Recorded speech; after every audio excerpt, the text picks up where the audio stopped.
Talaga sinampalatayaan ng pagtutulong Diyos. Suma sa inyo ang palatuntunan sa liwanag ng katotohanan. Pakinggan ang paglalahad ng mga tao na nang makaunawa ng katotohanan ay nalipat mula sa kadiliman tungo sa kaliwanagan. Mga taong nakatiyak ng daan patungo sa kaligtasan dahil sa liwanag ng katotohanan na kanilang sinampalatayanan. Welcome po muli dito sa ating programa sa Liwanag ng Katotohanan. Ako po ang kapatid na Jerry Lapira. At muli po, inaanyayahan namin kayong samahan nyo kami sa may kalahating oras ng programang ito. Sa unang bahagi po ng ating programa ay mapapakinggan at mapapanood po natin ang aming isinagawang interview sa isa naming kapatid sa Iglesia ni Cristo mula po dyan sa lokal ng Iglesia ni Cristo sa San Pedro, sa Distrito Eclesiastico ng Santa Rosa City, Laguna. Ang tinutukoy po namin ay si kapatid na Wilmy Santos. Pakinggan at panoorin na po natin ang aming isinagawang interview. Ako po si kapatid na Wilmy Santos po, nakatala po sa lokal po ng San Pedro, distrito po ng Santa Rosa City, Laguna. Ako po ay isang kalihim po ng lokal at ang aking asawa po ay ang pangulong kalihim po ng aming lokal. Kami po ay may isa pong anak at kami po ay nagtutulong po sa isang maliit po naming kanti. Bago po ako naging kaanib sa Iglesia ni Cristo, ako po ay isang Katoliko po. Ako po ay nagsisimba tuwing linggo at dumadalo rin po ako tuwing may okasyon po sa mga simbahan, ano pong uri ng mga okasyon po sa mga Katoliko po. Ako rin po ay nagka-choir din po ako sa simbahan po. Ako po ay lumaki po sa aking lola na isang debotong Katoliko na porsilista po. Kung kaya ako po ay kanya pong pinalaki na isang mabuting Katoliko po. Nabago po ang aking pananaw po bilang Katoliko dahil po sa aking tiyuhin na nanonood po ng programa po ng Iglesia ni Cristo sa tuwing umaga po dahil tanging siya lamang po ang Iglesia ni Cristo po sa aming sambahayan. Nanonood po siya ng ang pagbubunyag. Doon ko po na unawaan na ang tao po kapag namatay ay hindi po agad napupunta sa langit or sa impyerno at wala rin pong purgatorio. At magaganap lamang po ang muling pagkabuhay sa araw po ng paghuhukom. At doon ko rin po na intindihan na ang tanging mapupunta po sa langit ay ang mga maliligtas at ang mapupunta po sa dagat-dagatang upoy, sila pong mapaparusahan po sa araw ng paghuhukom. Ang tangi pong maliligtas ay ang mga iglesia po ni Cristo lamang. Sila po ang natubos ng dugo ng ating Panginoong Hesukristo po. At ito po ay aking lubos na sinampalatayanan na kapag nasa loob po ako ng iglesia ni Cristo, ay maliligtas po ako sa araw po ng paghuhukom. Ako po ay nabautismahan noong May 29, 2000 sa lokal po ng Calamba City, Laguna. At dahil sa kagustuhan ko po na hindi lamang po ako ang maligtas, kung kaya sindikap ko po na maakay ko po yung mga kamag-anak ko, lalo na po ang aking kapatid. Bali, 2 kapatid ko na po ngayon ang kaanib po sa Iglesia ni Cristo, maging ang aking lola po, na dating debotong Katoliko ay Iglesia ni Cristo na rin po ngayon. At kinikilala ko po na isang malaking biyaya po ng Panginoon Diyos na natawag po ako sa loob ng Iglesia ni Cristo. Kung kaya ipinapangako ko po na akin din pong ibabahagi sa aking mga kakilala, kamag-anak, kung ano po yung natutunan ko po sa loob ng Iglesia ni Cristo. Kanina po ay nabanggit ni kapatid na Wilmy na siya ay dating masiglang kaanib sa Iglesia Katolika. Subalit dumating ang pagkakataon na nakapakinig siya sa pangangaral ng Iglesia ni Cristo sa pamamagitan ng mga programa ng Iglesia ni Cristo sa INC-TV. Doon ay napakinggan niya na sa araw pa pala ng paghuhukom, isasagawa ng ating Panginoong Diyos ang pagbibigay kagantihan sa ginawa ng tao nung siya ay nabubuhay pa. Hindi karakaraka, katulad ng dati niyang pinaniniwalaan nung siya ay Katoliko pa na kapag ang tao ay namatay, kaagadaan niya pupunta dun sa langit o kaya ay mapupunta sa impyerno at meron pa anyang ipinakikilala sa kanila noon na purgatorio na yun ay wala naman talaga sa Biblia. Ito po ang pag-aaralan natin. Kailan nga po ba ipagkakaloob ng ating Panginoong Diyos sa pamamagitan ng ating Panginoong Sukristo ang kagantihan sa mga ginawa ng tao nung siya ay nabubuhay pa. Pakinggan ninyo at ganito ang mababasa natin dito po sa 2 Korinto sa 5, ang talata po ay 10. Ganito ang pagtuturo sa atin ni Apostol Pablo. Sapagkat bawat isa ay haharap sa hukuman ni Kristo upang tumanggap ng kaukulang ganti sa kanyang ginawa, mabuti man o masama, nang siya'y nabubuhay pa sa daigdig na ito. Batay po sa pagtuturo ni Apostol Pablo, bawat isaan niya sa makatwid ay wala pong exempted dito. Lahat ng tao, anuman ang kalagayan ng kanyang buhay, mayaman man o mahirap, anuman ang kanyang nasyonalidad. Ang sabi po sa talata, bawat isa ay haharap sa hukuman ng ating Panginoong Sukristo. Sa ano pong dahilan? Upang tumanggap niya ng kaukulang ganti sa kanyang ginawa, mabuti man ito o masama, nang siya'y nabubuhay pa dito anya sa daigdig. Paano po kaya hahatulan ang tao kung siya'y namatay na? Meron po bang itinuturo ang banal na kasulatan na magaganap pagdating po ng araw ng paghuhukom? Pakinggan ninyo dito po sa Juan, sa 5:28 hanggang 29, ganito ang nakasulat. Huwag ninyo itong pagtakhan, sapagkat darating ang oras na maririnig ng mga patay ang kanyang tinig. Sila'y muling mabubuhay at lalabas sa kinalilibingan nila. Lahat ng gumawa ng mabuti ay pagkakalooban ng buhay na walang hanggan, at lahat ng masama ay parurusahan. Napansin niyo po ba, mga kaibigan, na pagdating po ng araw ng paghukom, maririnig niya ang tinig ng ating Panginoong Sukristo, at ang mga nangamatay ay muli anyang mabubuhay, lalabas sa kanilang kinalilibingan.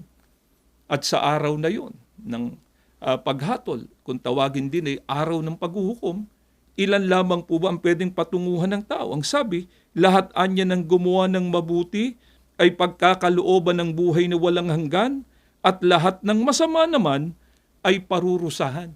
Napansin niyo sana, una, sa araw pa ng paghuhukom, ipagkakaloob ng ating Panginoong Diyos ang kagantihan sa ginawa ng tao, mabuti man ito o masama.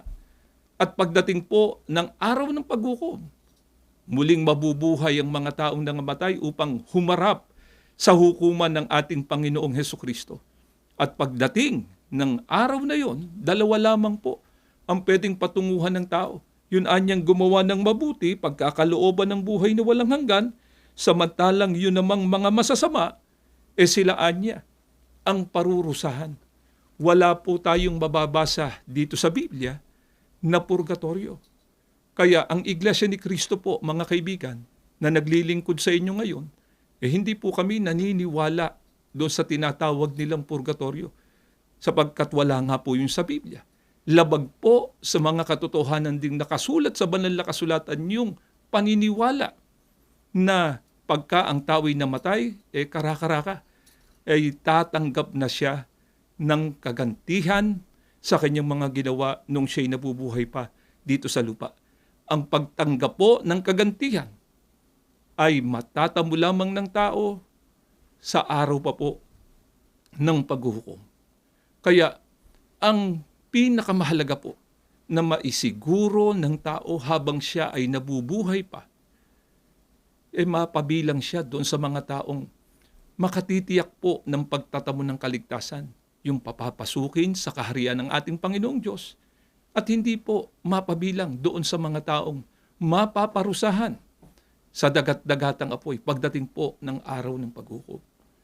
Pwede po ba nating tiyakin yon, mga kaibigan, na dito pa lamang sa mundong ito habang nabubuhay tayo, ay maisiguro na natin na tayo mapapabilang sa mga taong magiging mapalad o mga taong magtatamo ng kaligtasan? Opo, itinuro po yan ng ating Panginoong Sukristo kung paano ang tao ay mapapabilang sa mga maliligtas pagdating ng araw ng paghukom.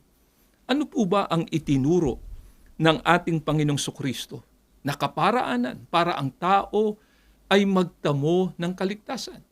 Pakinggan ninyo At ganito ang mababasa nating pahayag at pagtuturo mismo ng ating Panginoong Sukristo dito po sa 1 Gs 9 sa saling Revised English Bible.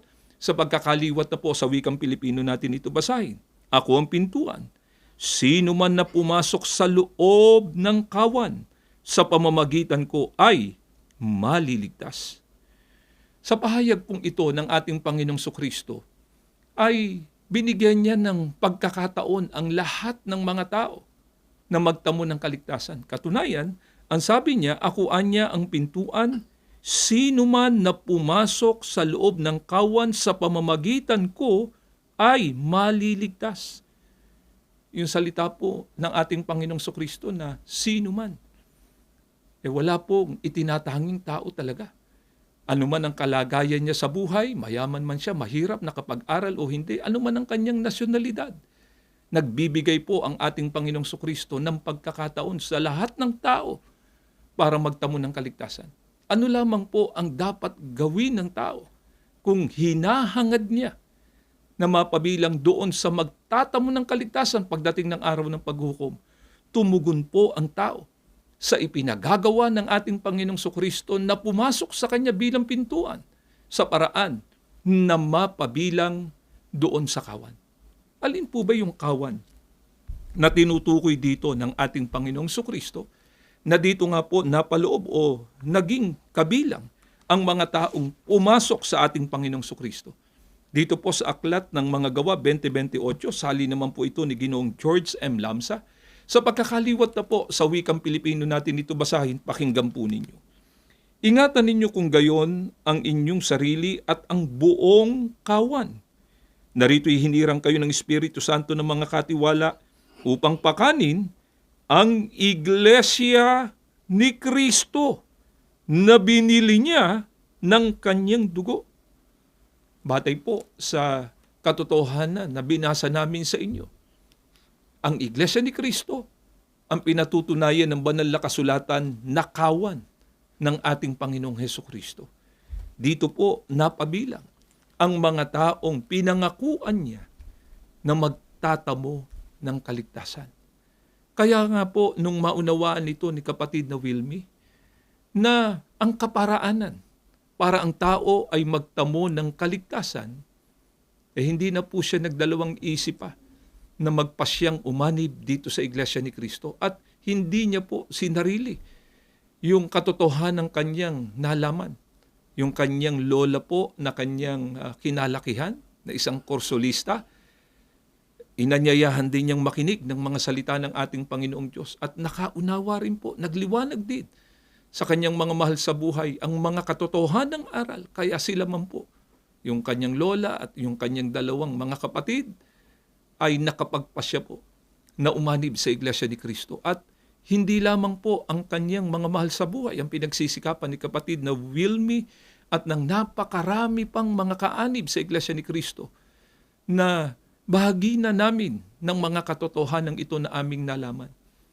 Kundi ang lahat po ng mga kaanib sa Iglesia ni Kristo sa pangunguna po ng aming tagapamahalang pangkalahatan, ng kapatid na Eduardo Manalo, sinisika po na ibahagi ito sa aming kapwa-tao. Nawa po ang mga katotohanan ito na inyong napakinggan ay magsilbing daan na po para lalo ninyong maunawaan kung gaano kahalaga ang pag-anib sa Iglesia ni Kristo para matiyak ng tao na pagdating ng araw ng paghukom, kabilang siya doon sa mga taong nakatitiyak ng kaligtasan. Kaya nga po si kapatid na Wilmy ay meron din pong paanyaya sa mga hindi pa kaanib sa Iglesia ni Kristo na ngayon ay nakikinig at sumusubaybay. Pakinggan at panoorin po natin ito. Sa mga hindi pa ako kaanib sa loob ng Iglesia ni Kristo, ay inaanyayahan ko po kayo na magsuri at makinig din po sa mga aral sa loob ng Iglesia ni Kristo upang maligtas din po kayo sa araw po ng paghuhukom. Nawa po ay nakatulong ang ginawa naming paglalahad na ito ng mga kalooban ng Diyos sa inyong ginagawang mga pagsusuri. At loobin nawa po ng ating Panginoong Diyos na dumating din po yung pagkakataon na kayo man po makapagpasya na rin na umanib sa Iglesia ni Kristo. Bago po tayo magtapos, ay inaanyayahan po namin kayo sa isang panalangin. Panginoon na aming Diyos, salamat po ng napakarami sa iyo. Muli po, ipinagkaloob mo sa amin ang napakagandang pagkakataong ito para maipahayag, maituro namin sa maraming mga tao ang iyo pong mga kalooban. Kahabagan mo nawa po ang lahat ng mga nakapakinig na hindi pa kaanib sa Iglesia ni Cristo bago dumating ang araw ng paghukom. Sila man po makapagpasya na rin na umanib sa Iglesia ni Cristo. Panginoong Heso Kristo, kahabagan mo po sana kaming ipamagitan sa Ama at patuloy na pagpalain ang kabuuan ng iyong bayan. Ama, higit po sa amin, patuloy na pagpalain mo ng aming tagapamahalang pangkalahatan, ang kapatid na Eduardo Manalo. Ang lahat inihiling na po namin sa pangalan po ng aming tagapagligtas na si Kristo Jesus. Amen. Hangad din namin na kayo ay maliwanagan at magdamo ng kaligtasan. Hanggang sa muli, ito ang palatuntunan sa liwanag ng katotohanan.